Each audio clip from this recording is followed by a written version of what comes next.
Hello guys and gals, and welcome to another episode of Unique Items. Today we're going to be going over a pair of pants that has definitely been one that never really was all that great, to be perfectly honest. Like, I feel like the eyes in the dark were more like the the pants that you threw into the room in the dark and then you never wore again because you forgot that they existed. And that is the Eyes in the Dark pants. The Eyes in the Dark pants are these odd little pants that are supposed to beef up Deathtrap. And I think the main issue with Deathtrap, or with these pants, is Deathtrap itself. I don't really think Deathtrap is a good ultimate, and I think a lot of people would agree with me that Deathtrap is just not really the greatest in terms of how it performs. First off, Deathtrap is very stationary, and obviously if you're constantly moving around, like for instance if you're moving around all the time in a, infernal hordes, or in a dungeon, and you put your trap down, well, I mean, yeah, your trap is there. All right, so like you put your trap down, and then you move on, and your trap is, well, it's not going to follow you or anything. It's just going to stay exactly where you placed it. And yeah, if anything steps within the trap, it'll take damage, but it's not exactly as amazing as it seems, because, well, most of the time it's just not useful. I hate to say it, but it really is kind of just like not as useful of an ultimate as some of the others. Um, Now, the pants themselves do have some interesting effects, like, for instance, your traps arming 1 second faster, which is nice. That is a passive implicit that can't be buffed up by masterworking. It does also have a decent amount of life on there, of 974 to 1,427, which, when you get a greater affix, goes up to 2,141, which is pretty darn good. It also has 219 to 300% ultimate damage, which can be used to help beef up your No Witness legendary node to get that additional 45 times multiplier, which isn't certainly terrible. On top of this, we also have some damage reduction of 10.5 to 15% from any enemy that's affected by trap skills. Now, I don't particularly like this form of damage reduction, and I will explain myself. I've always got like a Kubus hair stuck in my mouse or something. Like, sit still, dang it. I just want to show off the item, and every time I take my hand off the mouse, you move. Alright, so basically, when it comes to this type of damage reduction, it doesn't really effectively work very well to help keep you alive. And it's just my personal opinion that in general, the damage reduction types that are more flat in terms of damage reduction, like universal, like damage reduction while healthy, flat damage reduction, maybe even damage reduction while injured, something that's active on your person as opposed to active on the monster tends to be better. And it really kind of highlighted when they, back during one of the seasons, they were like, oh, like we were having an issue with, like damage reduction while poisoned wasn't applying to monster effects after the monster had died. So you would poison a monster, the monster would put down like an explosion on the floor, he would die, and then when the explosion went off, you would still take a massive amount of damage from the explosion because the damage reduction versus poisoned, or damage reduction versus monsters that are affected by trap skills, wasn't applying to the explosion after they died. And honestly, it really feels like in this game that, like, damage reduction from something that is applying to the monster tends to be less effective in general than damage reduction that is applying directly to your character, like the 39% damage reduction on Tyraels, as an example. I would rather that be like, I don't even know, just flat damage reduction would be better, in my opinion. It also has +4 to Aftermath, and Aftermath is a very nice rogue passive. It is a passive that gives you basically just a flat heal every second, which is just ridiculous now. And that means that you're going to be getting 4 ranks to this. So 4 ranks in this is going to give you the 2% maximum life heal every second, just for having an ultimate on your bar. That's it. You have an ultimate on your bar, 2% heal every second. It's actually kind of crazy. Put 3 points in it. Now you've got rank 7, and now it's 3.5% maximum life heal every second after using an ultimate. And you also restore 175 energy whenever you use your ultimate, which is kind of crazy. I only have 119 energy. If I use my ultimate, I get everything back, right? That's kind of insane. On top of this, we also have the special effect of the pants themselves, which is Deathtrap deals 150 times increased damage and will rearm itself once after activating. So this means that if you put it down, and it activates, it's going to rearm itself at least one time after it activates, which is not bad. I do have the pants on, don't I? Because that didn't seem like it reactivated.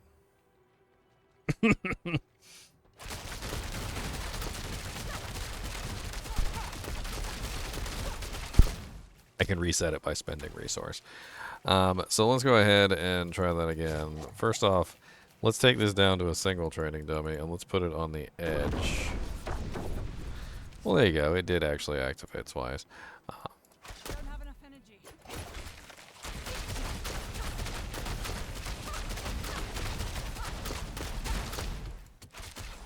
We'll put it right here on the edge, and then we're going to put it to the multiple training dummies.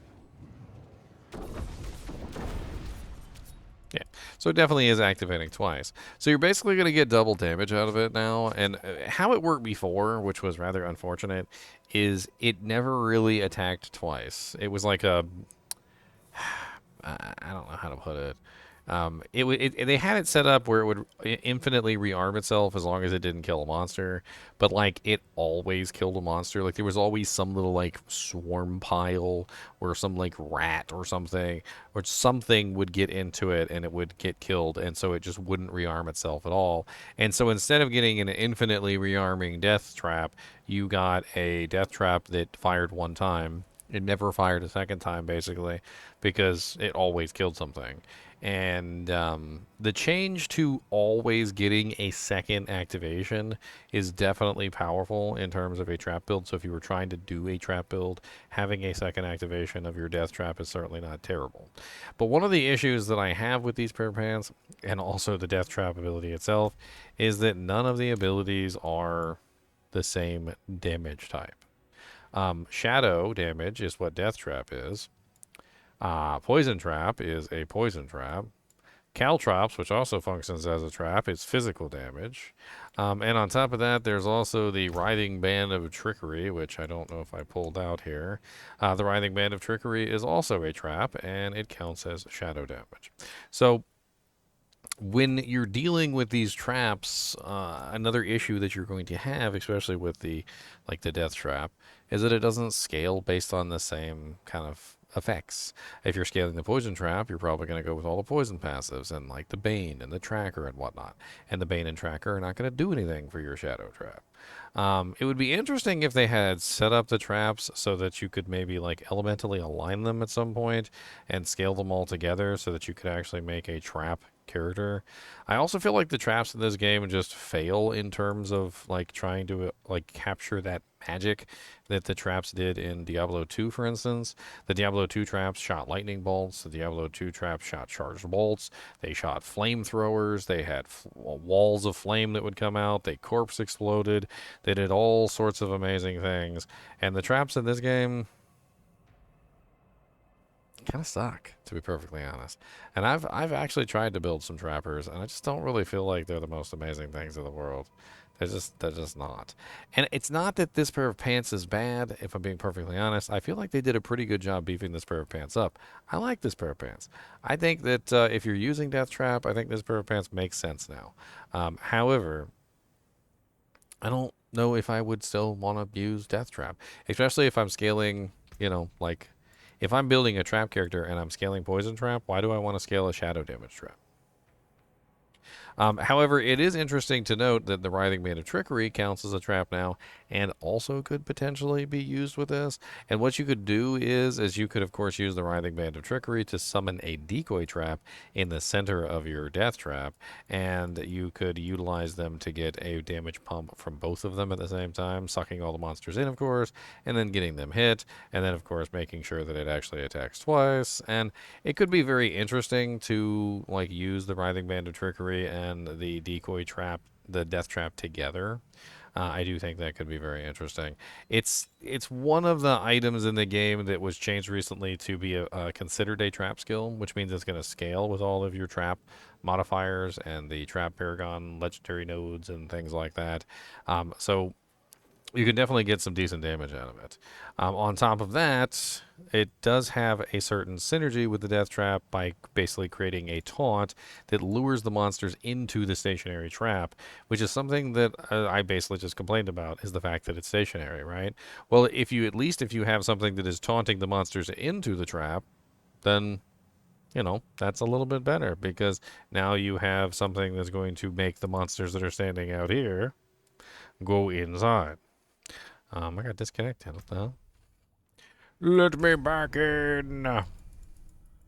Let me back in.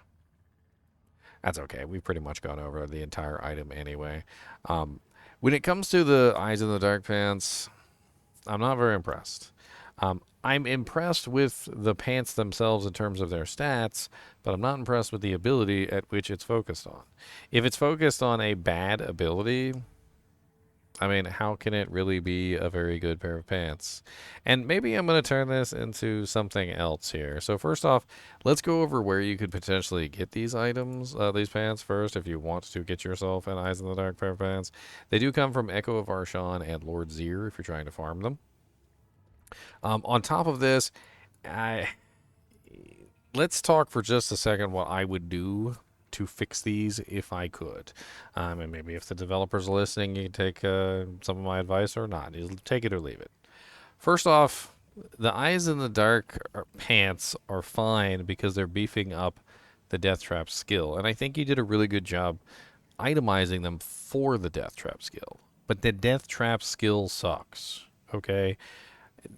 The Death Trap skill is a something that you place on the ground and it doesn't follow you. It doesn't like teleport to your location. It doesn't shoot outwardly from itself. Like there's really not a lot going on there. I mean, if you're fighting a stationary monster, obviously it's okay because you can place it down directly on top of them. But for the most part, like, I mean, it doesn't even really feel very ultimate. If I'm being perfectly honest, it doesn't feel very good. The shadow damage aspect of it is neat if you're scaling shadow damage, but for a person who's trying to just like build all of the traps and who wants to be a trapper, it's very odd that every single one of the traps is a different element. And perhaps you could make some way to unify the elements between the traps, like maybe I don't know. Uh, I mean, the Spiritborn offers some very interesting ideas in terms of like making abilities into like with the same all the same tag, right? So like in the Spiritborn, you choose a specific spirit, and then everything gets that tag. Maybe you could make it so that the trapper could simply pick a specific element that they would like to scale, and then the traps become that element, and all of the traps could become that element in a kind of like a unified way, and then you would scale based on that. Obviously, the rogue has access to poison, shadow, and cold, and with the imbuements, and she could lean into any of those elements, poison, shadow, and cold, giving her the ability to scale those and making a lot more interesting options. Also, the death trap itself being an inwardly focusing thing isn't really as cool as a lot of the others. And honestly, you should probably take a lot of notes from Diablo 2 as an example because the traps in Diablo 2 are well loved. The lightning trap is a very powerful one that people really enjoy. The Wake of Fire one is very fun to play with. The death trap with the corpse explosions is extremely powerful. And all of these things, honestly, could be incorporated in some way to make the traps in Diablo 4 more interesting and more usable in general. Another thing that could be kind of interesting is maybe having a way to maybe like teleport the traps to you. If you have a bunch of traps that you have down already, and obviously you've now run away from those traps, if there was a way that you could simply like press one button, like maybe one of your skills, for instance, and teleport those traps to you. It could also be an interesting way to allow the trapper to reuse traps that they have previously placed, and gain some effectiveness out of them. There was a small time during Diablo 2 where the traps would teleport with you in Diablo 2 as well. It was actually a really weird patch. I think that's pretty much it for the Eyes in the Dark Pants. As always, I do appreciate you guys and gals joining me, even when we're talking about this pair of pants that nobody really wants to use. I'd be interested to hear if any of you guys have actually used it in a build. I'm actually kind of curious. As always, I do appreciate you guys watching my videos. Be sure to hit that like button and the subscribe button on the way out. And as always, keep watching.